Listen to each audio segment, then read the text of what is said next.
Pornography, ஆபாச படங்களை பார்த்தல்.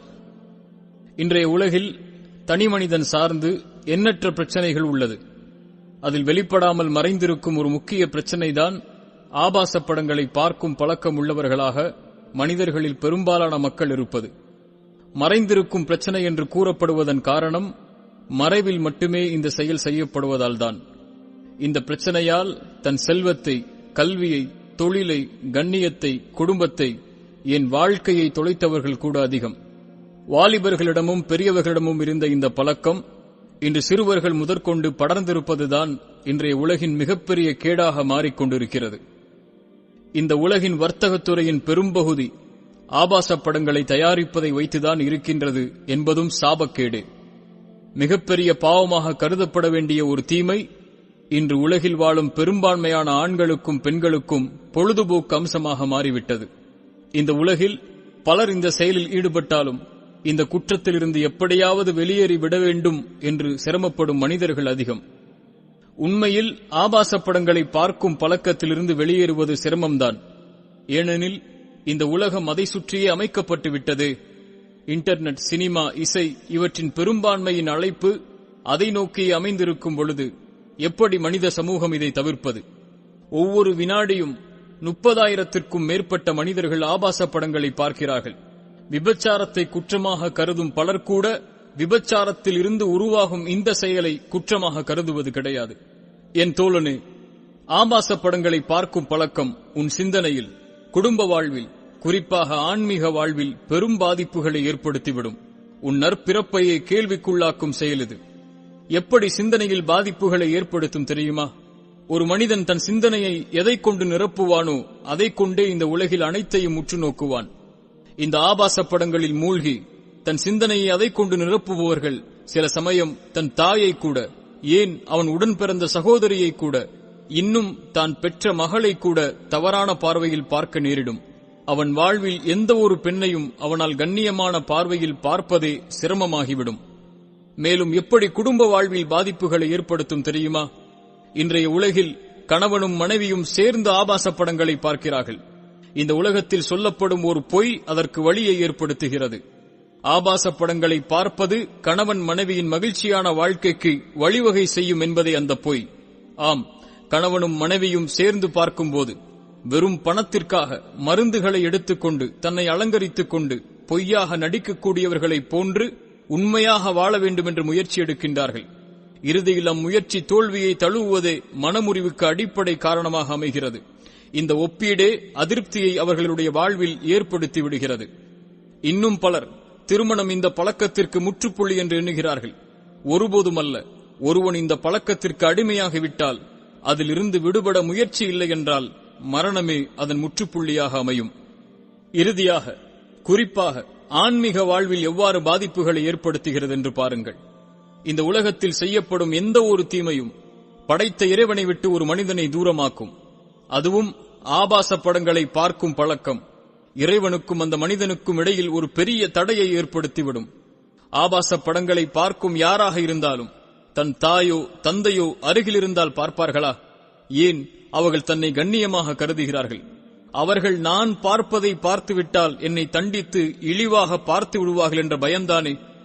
ஏன் உங்கள் சகோதரி அருகில் இருந்தால், உங்கள் ஆசிரியர் அருகில் இருந்தால், உங்கள் குழந்தை அருகில் இருந்தால், உங்கள் வேலையாள் அருகில் இருந்தால் பார்ப்பீர்களா?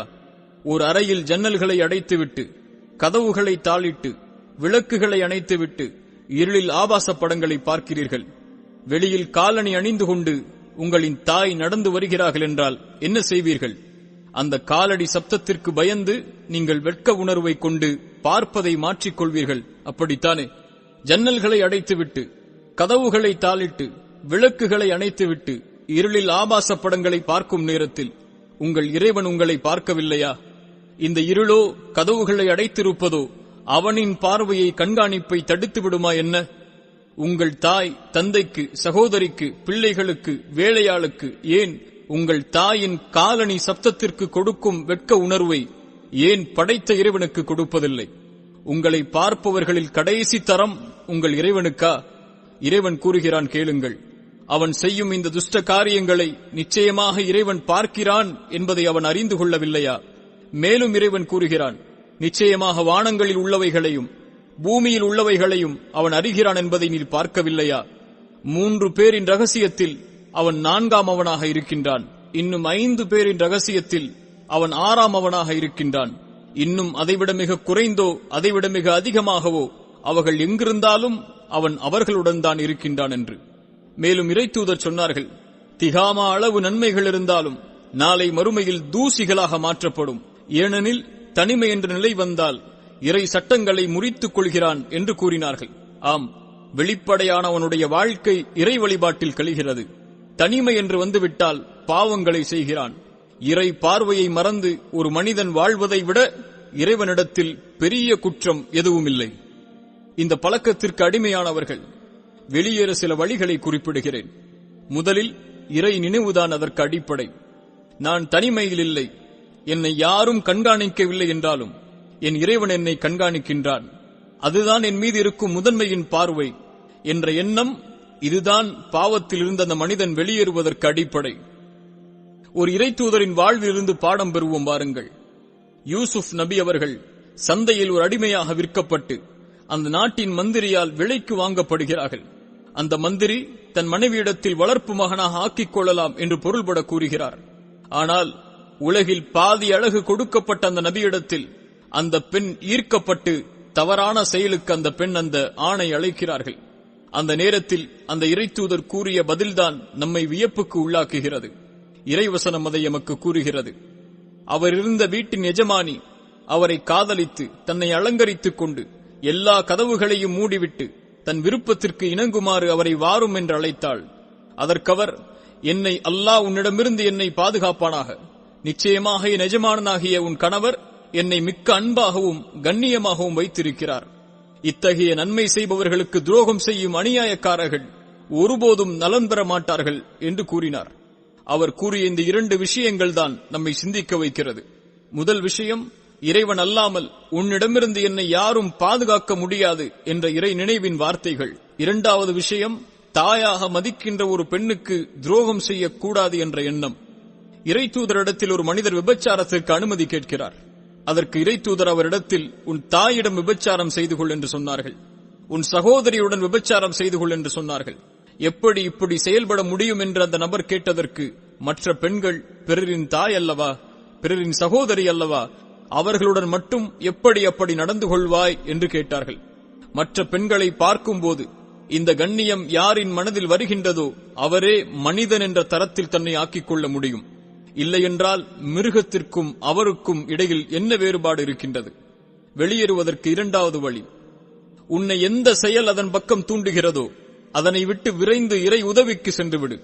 நபி யூசுப் அந்த பெண் தன்னை அழைக்கும் பொழுது இறைவன் என்னை பாதுகாக்கட்டும் என்ற வார்த்தையை மட்டும் கூறவில்லை, தன்னை அதன் பிறகு காத்துக்கொள்ள வேண்டும் என்பதற்காக அந்த இடத்தை விட்டு ஓடினார்.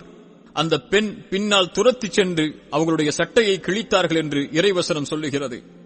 இறை நினைவோடு நீ உன்னை காத்துக்கொள்ள நீ முயற்சி எடுக்காமல் ஒருபோதும் இந்த செயலிலிருந்து உன்னை காத்துக்கொள்ள முடியாது. வெளியேறுவதற்கு 3வது வழி, தனிமையை தவிர்த்துக்கொள். தனிமையில் நீ இருக்கும்போது தன்னை வெளிப்படுத்தி உனக்கு முன் அழகான ஒரு பெண் வந்து அல்லது அழகான ஒரு ஆண் வந்து தவறான செயலுக்கு அழைத்தால் இறைவனை பயம் கொள்ளும் சக்தி உன்னிடத்தில் இல்லாத வரை தனிமை உனக்கு தடுக்கப்பட்டது. ஆகையால் கதவுகள் திறந்திருக்கட்டும், ஜன்னல்கள் அடைக்கப்படாமல் இருக்கட்டும். உன்னை பிறரின் கண்காணிப்பில் வைத்திருப்பதே உனக்கு ஆகுமானது. இறைத்தூதர் சொன்னார்கள், எந்த ஒரு ஆண் தன்னை அழகுள்ள குடும்பமுள்ள ஒரு பெண் தன்னை ஒரு தவறான செயலுக்கு அழைக்கும் பொழுது நான் இறைவனை பயப்படுகிறேன் என்று கூறுவாரோ அவருக்கு நாளை மறுமையில் இறைவன் அவனுடைய சிம்மாசனத்தின் நிழலை அளிப்பான் என்று சொன்னார்கள். வெளியேறுவதற்கு 4வது வழி, இறை வழிபாடு. இறை தொழுகை மானக்கீடான செயலிலிருந்து உன்னை பாதுகாக்கும் என்பதே இறைவாக்கு. அந்த நினைவு வந்தால் உடனே உது செய்துவிட்டு தொழுதுகொள், நிச்சயமாக உன் இறைவன் உன்னை பாதுகாப்பான். இறுதியாக சிறந்த தோழமையை அமைத்துக் கொள்ளுதல் இதிலிருந்து நம்மை பாதுகாக்கும்.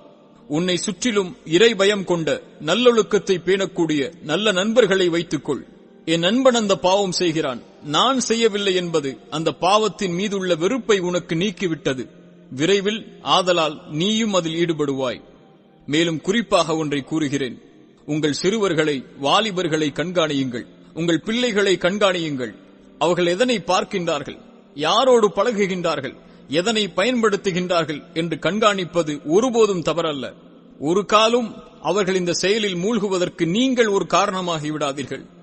ஏன் இவ்வாறு கூறுகிறேன் என்றால், இந்த உலகில் சிறுவர்களும் வாலிபர்களும் இந்த பழக்கத்திற்கு அடிமையாவதற்கு காரணமே பெற்றோர்கள்தான். ஆம், கணவன் மனைவியின் இல்லற உறவை பாடலாக, சினிமாக்களாக, குடும்பத்தோடு கண்டுகளித்து சிறுவர்களின் வாலிபர்களின் இதயத்தில் இந்த குற்றத்தை செய்ய தூண்டும் செயலுக்கு தூண்டுவது வேறு யார்? இறுதியாக இது உனக்கும் உன் தீய உள்ளத்திற்கும் ஷைத்தானுக்கும் நடக்கும் போர். இதில் நீ வெற்றி பெற்றே ஆக வேண்டும். உன் ஆண்மை அதை சார்ந்திருக்கிறது, உன் கண்ணியம் அதை சார்ந்திருக்கிறது, உன் குடும்ப வாழ்க்கை அதை சார்ந்திருக்கிறது, உன் வாழ்க்கை, உன் மரணம் அதை சார்ந்தே இருக்கிறது. நாளை மறுமையில் சொர்க்கம், ஏன் உன் இறை பொருத்தம் அதை மட்டுமே சார்ந்திருக்கிறது. இந்த போரில் வெற்றி பெறப் போகிறாயா அல்லது இன்னும் உன் ஆண்மையை இழந்து தோல்வியை தழுவப் போகிறாயா? முடிவை உன் கையிலே விட்டுவிடுகின்றேன்.